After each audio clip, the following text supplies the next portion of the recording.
White হাউসে Trump Netanyahu বৈঠক, যুদ্ধবিরতি ও জিম্মি মুক্তির নতুন পরিকল্পনার ইঙ্গিত, উপত্যকায় বর্বরতা অব্যাহত, ইয়েমেনে মার্কিন ড্রোন হামলায় নিহত 4। পরমাণু কর্মসূচি নিয়ে অবশেষে ইরানের সঙ্গে সরাসরি আলোচনায় বসছে যুক্তরাষ্ট্র, জানালেন ট্রাম্প। শনিবার ওমানে দুই দেশের উচ্চ পর্যায়ে হবে বৈঠক, নিশ্চিত করেছে তেহরান। ট্রাম্পের চড়া শুল্কে হুমকিতে বিশ্ব অর্থনীতি, চীনের ওপর আরও 50% কর আরোপের হুঁশিয়ারি, ওয়াশিংটনের কাছে নতি স্বীকার না করার ঘোষণা বেইজিংয়ের। টানা বৃষ্টিতে যুক্তরাষ্ট্রের বেশ কয়েকটি অঙ্গরাজ্যে বন্যা পরিস্থিতির অবনতি, প্রাণহানি বেড়ে 20, ভেসে গেছে বহু ঘরবাড়ি। কেন্টাকি এবং টেনেসিতে পানিবন্দী হাজারো বাসিন্দা।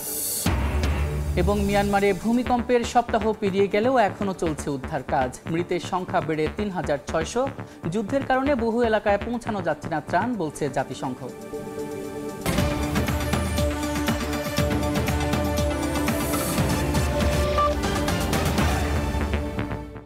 আন্তর্জাতিক সময়ের সঙ্গে আছি আমি সাদিক হাসান ইমন। গাজায় যুদ্ধবিরতি ও জিম্মি মুক্তির নতুন পরিকল্পনার ইঙ্গিত পাওয়া গেছে হোয়াইট হাউসে নেতানিয়াহু ট্রাম্প বৈঠকে। এ সময় হোয়াইট হাউসের বাইরে বিক্ষোভ করেন শত শত ফিলিস্তিনপন্থী। এর মধ্যেও উপত্যকাটিতে চলছে ইসরায়েলি বর্বরতা। পাশাপাশি ইয়েমেনের সানায় মার্কিন ড্রোন হামলায় 4 জন নিহত হয়েছে বলে জানায় আন্তর্জাতিক গণমাধ্যম। হোয়াইট হাউসের গেটে ফিলিস্তিনপন্থীদের বিক্ষোভের মধ্যেই ওভাল অফিসে বৈঠকে বসেন মার্কিন প্রেসিডেন্ট ডোনাল্ড ট্রাম্প ও ইসরায়েলি প্রধানমন্ত্রী বিনিয়ামিন নেতানিয়াহু। বৈঠক শেষে নেতানিয়াহু জানান, গাজায় জিম্মিদের মুক্তি নিয়ে ট্রাম্পের সঙ্গে কাজ চলছে। নতুন একটি চুক্তির বিষয়ে আলোচনাও হয়েছে, যা সফল হতে পারে বলে আশা ব্যক্ত করেন তিনি। এ সময় ট্রাম্প নেতানিয়াহুকে ভালো সঙ্গী বলে উল্লেখ করেন, আরেকটি যুদ্ধবিরতির পথে আগানোর চেষ্টা করছেন বলেও জানান। তবে গাজাকে গুরুত্বপূর্ণ ভূখণ্ড আখ্যা দিয়ে নিজেদের নিয়ন্ত্রণে নেয়ার ট্রাম্পের মন্তব্য আবারও সমালোচনাকে উস্কে দিয়েছে। একই সঙ্গে তিনি আবারও ফিলিস্তিনিদের সরিয়ে নেয়ার প্রস্তাব দিয়ে গাজাকে ফ্রিডম জোন বানানোর পরিকল্পনার কথা বলেন। যদিও গাজার বর্তমান অবস্থা এর সম্পূর্ণ বিপরীত। উপত্যকাটিতে মুহুর্মুহু হামলা চালাচ্ছে ইসরায়েলি বাহিনী। পাশাপাশি পশ্চিম তীরে অভিযানে ফিলিস্তিনি আমেরিকান কিশোর সহ কয়েকজনকে গুলি করে হত্যা করে তারা। ইয়েমেনের সানায় মার্কিন ড্রোন হামলায় বেশ কয়েকজন নিহত হয়েছেন বলেও খবর দিয়েছে আন্তর্জাতিক গণমাধ্যম। মার্কিন প্রতিরক্ষা মন্ত্রী বলেন, লোহিত সাগরে জাহাজগুলোতে হাউথিরা হামলা বন্ধ না করা পর্যন্ত হামলা চলবে। নাদিম মারজান, সময় সংবাদ। জেরুজালেম থেকে রামাল্লা। সোমবার পুরো ফিলিস্তিন জুড়ে বন্ধ ছিল সকল দোকানপাট, ফাঁকা হয়ে পড়ে রাস্তাঘাট। গাজায় চলমান আগ্রাসনের বিরুদ্ধে একযোগে সাধারণ ধর্মঘট পালন করে ফিলিস্তিনিরা। ধর্মঘটের আহ্বান জানায় রাফা ও হামাস সহ ফিলিস্তিনের স্বাধীনতাকামী সংগঠনগুলো।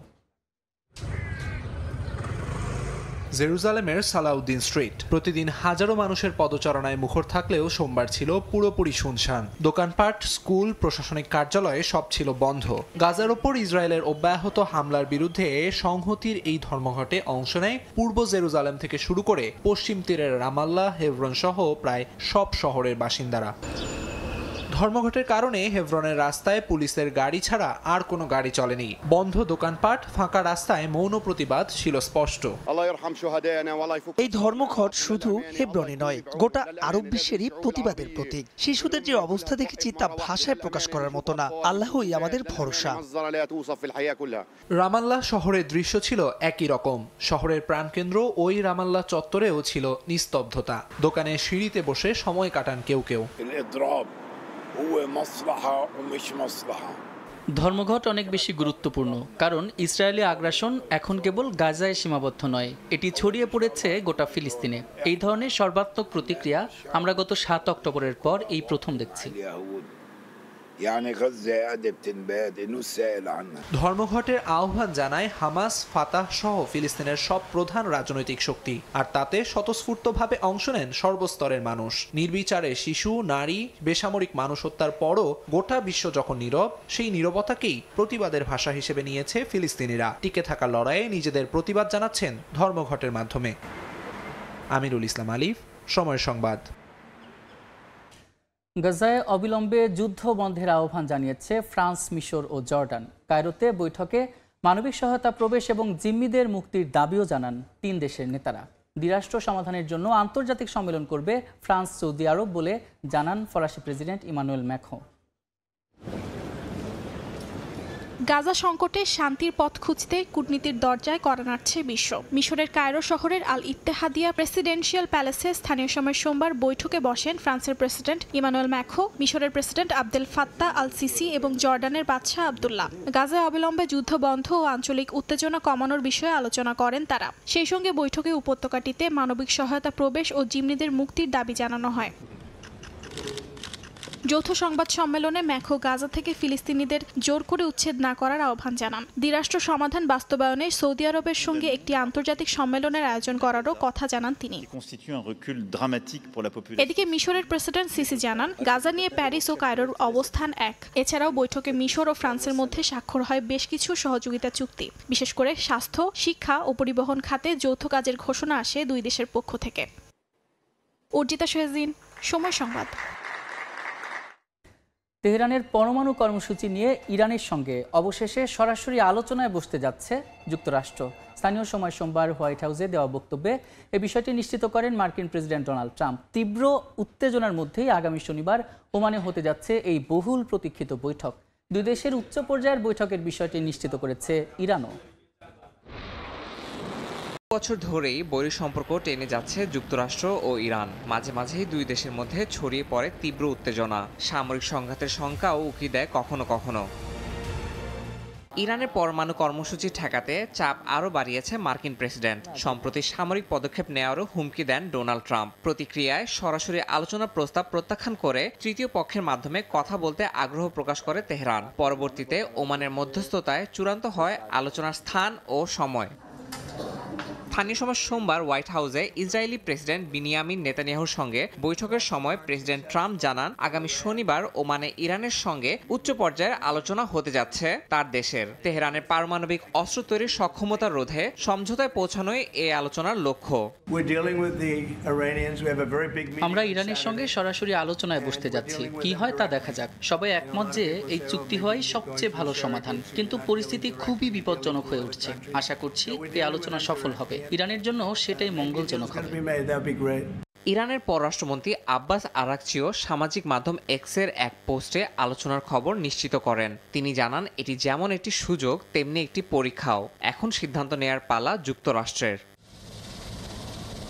2015 সালে ইরানকে নিয়ে একটি আন্তর্জাতিক পারমাণবিক চুক্তি সই হলেও 2016 সালে সেটি থেকে সরে আসে যুক্তরাষ্ট্র। এরপর থেকে ইরান চুক্তির বেশ কয়েকটি শর্ত লঙ্ঘন করেছে বলে অভিযোগ রয়েছে। আন্তর্জাতিক পরমাণু সংস্থা জানিয়েছে, ইরান ব্যাপক হারে ইউরেনিয়াম মজুত করেছে, যা পারমাণবিক অস্ত্র তৈরিতে ব্যবহৃত হতে পারে। ইয়াসিন মোহাম্মদ জিসান, সময় সংবাদ। চীনের পাল্টা শুল্ক আরোপের ঘোষণায় চটেছেন মার্কিন প্রেসিডেন্ট ডোনাল্ড ট্রাম্প। মঙ্গলবারের মধ্যে যুক্তরাষ্ট্রের ওপর চীনের আরোপিত 34% শুল্ক প্রত্যাহার করা না হলে চীনের ওপর অতিরিক্ত 50% শুল্ক আরোপের হুমকি দিয়েছেন ট্রাম্প। তবে যুক্তরাষ্ট্রের কাছে কোনোভাবেই নতি স্বীকার করবে না বলে সাফ জানিয়ে দিয়েছে চীন। আরও এক ধাপ এগোলো যুক্তরাষ্ট্র ও চীনের মধ্যকার বাণিজ্য যুদ্ধ। স্থানীয় সময় সোমবার সামাজিক মাধ্যম ট্রুথ সোশ্যালের এক পোস্টে চীনের ওপর নতুন করে শুল্ক আরোপের হুমকি দিয়েছেন মার্কিন প্রেসিডেন্ট ডোনাল্ড ট্রাম্প। চীনকে 24 ঘন্টার আলটিমেটাম দিয়ে তিনি জানান, মঙ্গলবারের মধ্যে যুক্তরাষ্ট্রের ওপর আরোপ করার প্রতিশোধমূলক 34% শুল্ক প্রত্যাহার করা না হলে চীনের ওপর অতিরিক্ত 50% শুল্ক আরোপ করবেন তিনি। এই শুল্ক কার্যকর হলে বৈশ্বিক 10% শুল্ক সহ চীনের ওপর আরোপিত শুল্ক 104% পৌঁছাবে। চীন প্রস্তাবে রাজি না হলে বুধবার থেকে অতিরিক্ত এ শুল্ক কার্যকর হবে বলেও জানান ট্রাম্প। ট্রাম্প আরও জানান, যারা এখনও যুক্তরাষ্ট্রের শুল্ক নীতির বিরুদ্ধে পাল্টা শুল্ক আরোপ করেনি তারা যুক্তরাষ্ট্রের সঙ্গে আলোচনার সুযোগ পাবে, কিন্তু চীনের সঙ্গে সব আলোচনা তৎক্ষণাৎ বাতিল করা হবে বলেও জানান তিনি। এদিকে ট্রাম্পের হুঁশিয়ারির কড়া জবাব দিয়েছে চীন। নতুন করে শুল্ক আরোপের হুমকির কাছে বেইজিং নতি স্বীকার করবে না বলে স্পষ্ট জবাব দেশটির। চাপ সৃষ্টি করে বা হুমকি দিয়ে চীনের সঙ্গে আলোচনায় আসা যাবে না বলেও সতর্ক করেছে বেইজিং। কাকলি আখতার, সময় সংবাদ। ট্রাম্পের চড়া শুল্ক আরোপের প্রভাবে যুক্তরাষ্ট্র, ইউরোপীয় ইউনিয়ন, এশিয়া সহ বিশ্ব পুঁজিবাজারে ধস নেমেছে। সংবাদ মাধ্যম বিবিসি বলছে, পুঁজিবাজার নিয়ে ট্রাম্পের পাত্তা না দেওয়ার মনোভাবেই ঘটছে ধারাবাহিক পতন। এদিকে নেতিবাচক প্রভাব পড়েছে জ্বালানি তেল, প্রাকৃতিক গ্যাস, সয়াবিন এবং স্বর্ণের দামেও। ট্রাম্পের চড়া শুল্ক নীতির প্রভাবে মার্কিন শেয়ার বাজারে প্রতিটি সূচকের ধারাবাহিকভাবে পতন ঘটছে। গ্লোবাল স্টক মার্কেটের তথ্য বলছে, ডাও জোন্স সূচক কমেছে প্রায় 3.5%, S&P 500 সূচক কমেছে প্রায় 6%। একই সঙ্গে ন্যাসড্যাক সূচক কমেছে 5.5%-এর বেশি। পতনের মুখে আছে ইউরোপীয় ইউনিয়নের পুঁজি বাজারও। যুক্তরাজ্যের FTSE সূচকের পতন হয়েছে 5%-এর বেশি এবং জার্মানির ড্যাক্স সূচক পড়েছে প্রায় 7%। এদিকে এশিয়ার মধ্যে জাপানের নিক্কি সূচকের পতন হয়েছে 8.5%, হংকংয়ের হ্যাংসেংয়ের পতন হয়েছে 12%। তাইওয়ান এবং সিঙ্গাপুরের পুঁজি বাজারের সূচক পড়েছে 8 থেকে 10% পর্যন্ত। দাম পড়েছে HSBC এবং স্ট্যান্ডার্ড চার্টার্ড ব্যাংকের শেয়ারেরও। এদিকে যুক্তরাষ্ট্রের চড়া শুল্ক নীতির প্রভাবে আন্তর্জাতিক বাজারে কমেছে জ্বালানি তেল, প্রাকৃতিক গ্যাস, সয়াবিন এবং স্বর্ণের দাম। সাদিক হাসান ইমন, সময় সংবাদ। উন্নত দেশগুলো সহায়তা কমিয়ে দেওয়ায় বাড়তে পারে গর্ভাবস্থা এবং প্রসবকালীন মাতৃমৃত্যুর হার, এমনটাই বলছে বিশ্ব স্বাস্থ্য সংস্থা। এমনকি এর প্রভাব হতে পারে মহামারীর মতোই ভয়ানক। সংস্থাটি আরও জানায়, মাতৃমৃত্যু কমাতে বছরের পর বছর ধরে চলমান অগ্রগতি হুমকির মুখে পড়েছে। জানা গেছে, সহায়তা কমে যাওয়ায় এরই মধ্যে বিশৃঙ্খলা দেখা দিয়েছে চিকিৎসা খাতে। দীর্ঘ 2 দশকে বিশ্বজুড়ে প্রসবজনিত কারণে মাতৃমৃত্যু হার 40% কমেছে। প্রয়োজনীয় স্বাস্থ্যসেবা সহজ হওয়ায় বিশ্বব্যাপী কমে গিয়েছিল এ হার। তবে 2016 সালের পর সেই অগ্রগতি কিছুটা ধীর হয়ে যায়। 2023 সালে 2.5 লাখের বেশি নারী গর্ভকালীন জটিলতা বা প্রসবজনিত কারণে প্রাণ হারিয়েছেন। সোমবার বিশ্ব স্বাস্থ্য সংস্থা সহ জাতিসংঘের সংস্থাগুলো এক প্রতিবেদনে জানায়, আবারও বেড়ে যেতে পারে মাতৃমৃত্যুর হার। আশঙ্কার বড় একটি কারণ হিসেবে উল্লেখ করা হয়েছে যুক্তরাষ্ট্রের আন্তর্জাতিক উন্নয়ন সংস্থার সাহায্য স্থগিত করা। এছাড়া ব্রিটেন সহ অন্যান্য দেশগুলো সহায়তা সংক্রান্ত বাজেট কমানোর ঘোষণা দিয়েছে বলেও জানা গেছে। সহায়তা কাটছাটের কারণে মাতৃমৃত্যুর প্রভাব মহামারীর মতো পড়তে পারে বলে জানিয়েছে বিশ্ব স্বাস্থ্য সংস্থা। স্বাস্থ্য খাতে সহায়তা কমানোর কারণে এরই মধ্যে অনেক দেশে মা, নবজাতক ও শিশু স্বাস্থ্যের জন্য গুরুত্বপূর্ণ পরিষেবা ব্যাহত হচ্ছে বলে জানায় জাতিসংঘ। এতে করে স্বাস্থ্যকেন্দ্র বন্ধ হচ্ছে, কর্মীরা চাকরি হারাচ্ছেন ও প্রয়োজনীয় ওষুধের সরবরাহ বন্ধ হয়ে যাচ্ছে। চিকিৎসা ক্ষেত্রে শৃঙ্খলা ব্যাহত হচ্ছে বলেও উল্লেখ করা হয় প্রতিবেদনে। জানা যায়, এক্ষেত্রে সবচেয়ে বেশি ভুক্তভোগী হচ্ছেন যুদ্ধবিধ্বস্ত অঞ্চলের নারীরা। কাকলি আখতার, সময় সংবাদ। ভয়াবহ ভূমিকম্পের সপ্তাহ পেরিয়ে গেলেও মিয়ানমারে নিহতের সংখ্যা বেড়ে দাঁড়িয়েছে 3600-তে। আহতদের সংখ্যা 5000-এর বেশি। পুরোদমে চলছে উদ্ধার কাজ। ভূমিকম্পের সবচেয়ে ক্ষতিগ্রস্ত মান্দালয়ে ধ্বংসস্তূপের নিচে এখনও মিলছে মরদেহ। তবে যুদ্ধের কারণে বহু এলাকায় ত্রাণ পৌঁছানো যাচ্ছে না বলে জানিয়েছে জাতিসংঘ। 7.9 মাত্রার ভূমিকম্প আঘাত হানার সপ্তাহ পেরিয়ে গেলেও মিয়ানমারের পরিস্থিতি পুরোপুরি স্বাভাবিক হয়নি। ভূমিকম্পের পর বহুবার আফটার শক হয়েছে বলে জানায় দেশটির আবহাওয়া বিভাগ। এর মধ্যে কয়েকটির মাত্রা ছিল 7.5 পর্যন্ত। সবচেয়ে ক্ষতিগ্রস্ত মান্দালয় অঞ্চলে এখনও চলছে উদ্ধার তৎপরতা। ধসে পড়া ভবনের নিচ থেকে এখনও উদ্ধার করা হচ্ছে মরদেহ। এর মধ্যে তীব্র বৃষ্টিপাত ও ঝড়ের কারণে অনেকে এখনও খোলা আকাশের নিচে বাস করছেন। কিছু এলাকায় অস্থায়ী আশ্রয় কেন্দ্র তৈরি করেছে চীনের উদ্ধারকর্মীরা। মান্দালয়ের 2টি স্টেডিয়ামে বসবাস করছেন বহু মানুষ। চীন থেকে এসেছে তৃতীয় দফার মানবিক সহায়তা। নিরাপত্তা নিশ্চিত করতে চীনা বিশেষজ্ঞরা প্রায় 900 ভবনের অবকাঠামো পর্যবেক্ষণ করেছেন। দুই পক্ষ সাময়িক যুদ্ধবিরতির ঘোষণা দিলেও ভূমিকম্প মোকাবিলায় সবচেয়ে বড় চ্যালেঞ্জ জান্তা ও বিদ্রোহীদের মধ্যে সংঘর্ষ। জাতিসংঘ বলছে, যুদ্ধের কারণে বহু এলাকায় পৌঁছানো যাচ্ছে না ত্রাণ। গৃহযুদ্ধ, দুর্যোগ আর দারিদ্র্যের ত্রিমুখী সংকটে বিপর্যস্ত মিয়ানমার এখন পুরোপুরি নির্ভরশীল আন্তর্জাতিক সহায়তার উপর। সহিংসতা না থামলে এই দুর্ভোগ থেকে মুক্তি অসম্ভব বলে মনে করছেন মানবিক সংস্থাগুলো। নাদিম মারজান, সময় সংবাদ। পাকিস্তানে আফগান শরণার্থীদের উপর ধরপাকড় আরও জোরদার হয়, হাজার হাজার মানুষ ফেরত পাঠানো হচ্ছে আফগানিস্তানে। টারখাম সীমান্ত দিয়ে প্রতিদিন ফিরছে শত শত পরিবার, যাদের অনেকেই পাকিস্তানে কাটিয়েছেন কয়েক দশক। এদের মধ্যে অনেকেই নতুন করে সব শুরু করতে গিয়ে নিঃস্ব হয়ে পড়েছেন।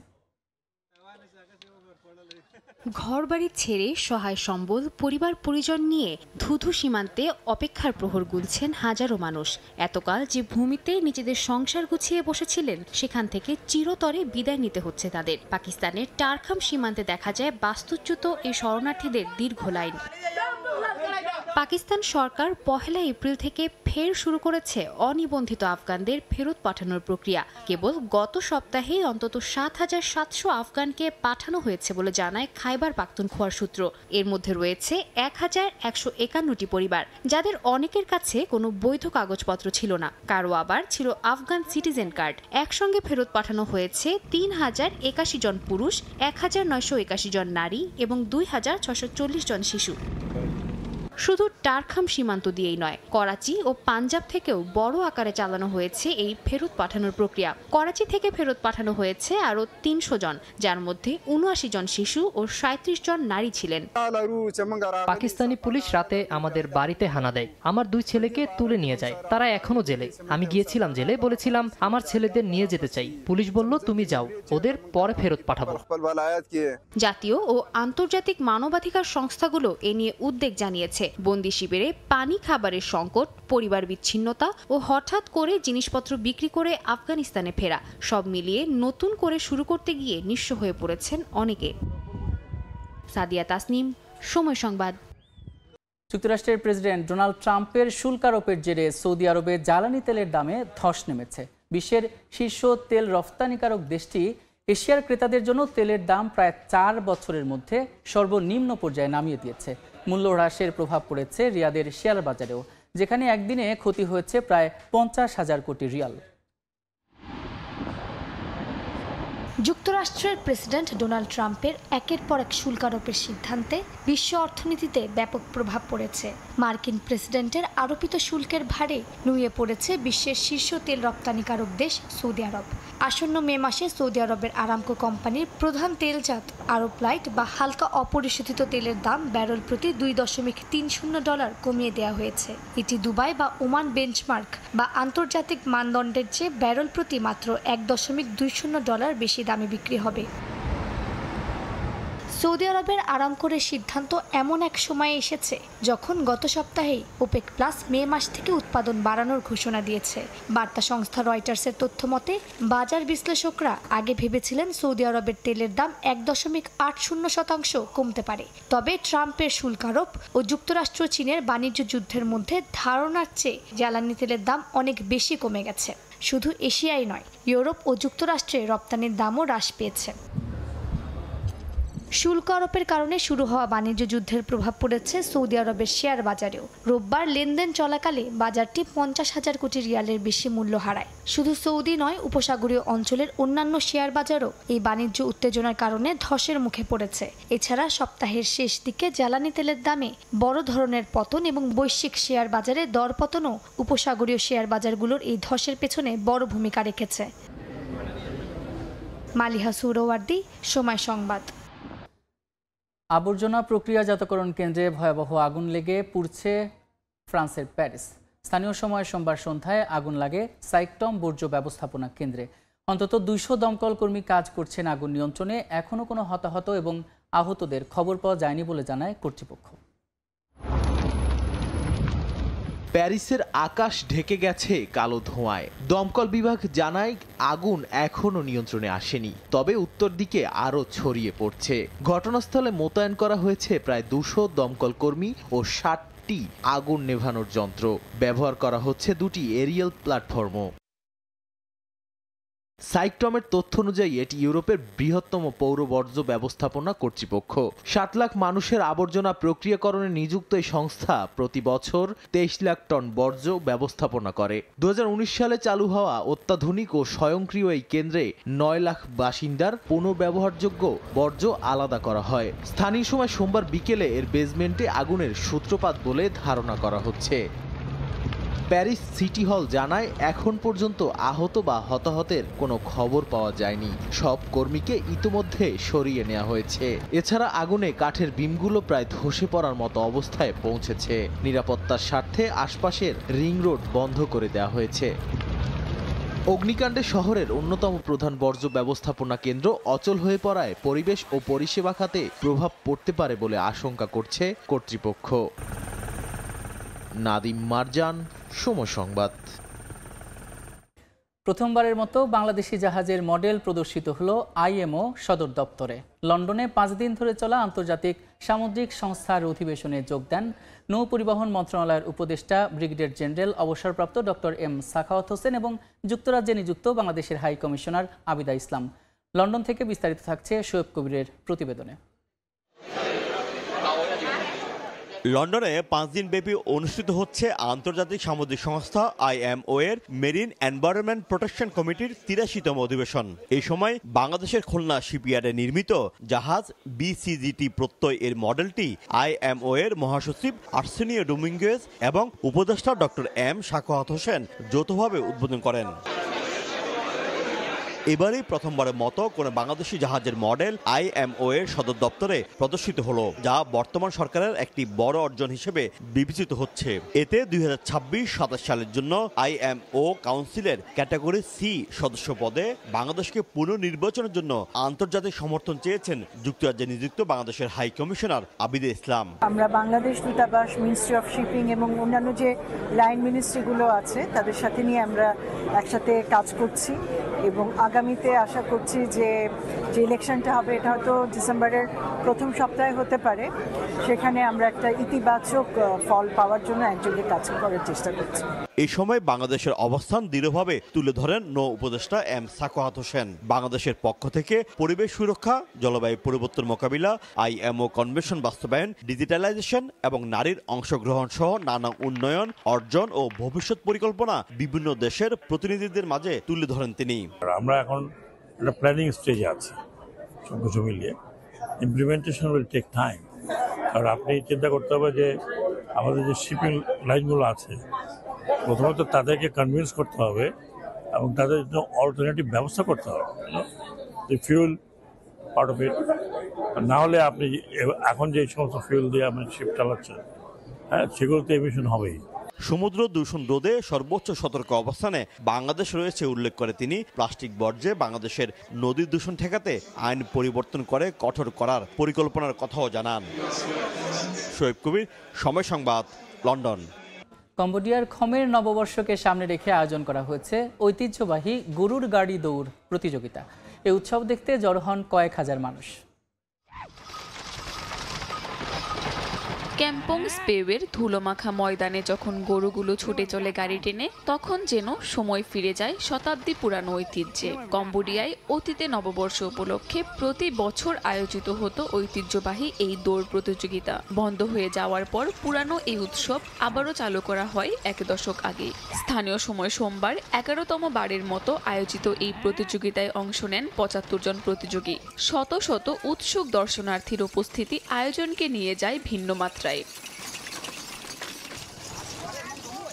কিন্তু ঐতিহ্যবাহী গরুর গাড়ি দৌড় কেবল বিনোদনের জন্য নয়। স্থানীয় কৃষকরা জানান এটা ভবিষ্যৎ প্রজন্মের কাছে খমের সংস্কৃতি তুলে ধরার এক মাধ্যম। একে সাংস্কৃতিক আন্দোলন হিসেবেও দেখছেন তারা। এই দৌড় আমি জীবনে প্রথম দেখছি। শুনেছি এটা শুধু এই প্রদেশেই হয়। এই প্রতিযোগিতা দেখার জন্য অধীর অপেক্ষায় ছিলাম।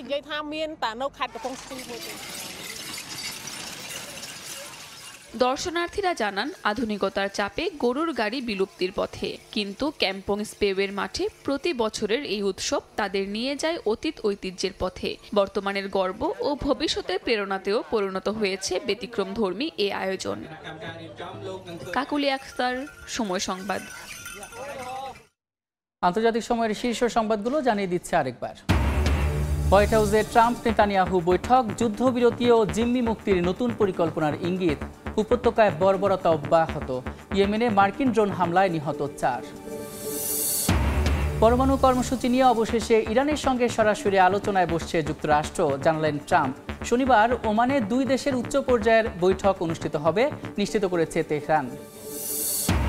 এবং টানা বৃষ্টিতে যুক্তরাষ্ট্রের বেশ কয়েকটি অঙ্গরাজ্যে বন্যা পরিস্থিতির অবনতি, প্রাণহানি বেড়ে 20, ভেসে গেছে বহু ঘর বাড়ি। কেন্টাকি এবং টেনেসিতে পানিবন্দী হাজারো বাসিন্দা।